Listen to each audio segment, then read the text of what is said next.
因为只要温度无到5度，飞行机的机械就可能会结冰，影响到安全。佮再加上落雨，跑道是骨溜溜，起降嘛真危险。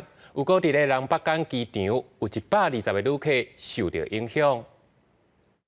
旅客赶大卡小卡行李，真无奈徛伫北港机场大厅，因为今日早时气温向降到5度以下，为了安全，南北港机场取消头一班的飞行机。我们进场的时候是有发现跑道是没有结冰的现象，但是还是考虑到飞机的安全，所以立荣他们做的决定就是说，受到气温过低，所以决定首班机就取消掉。根据了解，南北港机场大约有120名旅客因为低温取消航班受到影响。继2109年，南港机场也捌因为低温取消航班。专家讲，由南北港机场跑道甲环境甲本岛机场无同，飞行机想要安全起降，爱考虑这个风险的问题。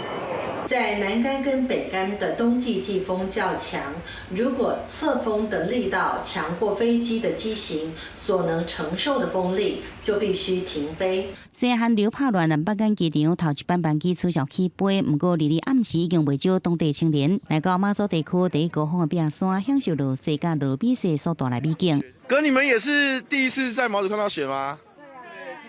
赞嘞！第一次下这么大，以前就是冰线小小累积，对不对？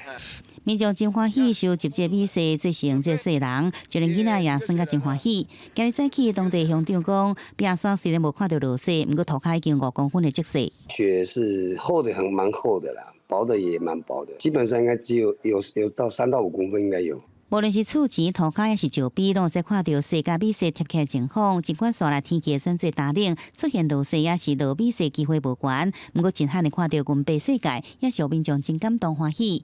记者综合报道。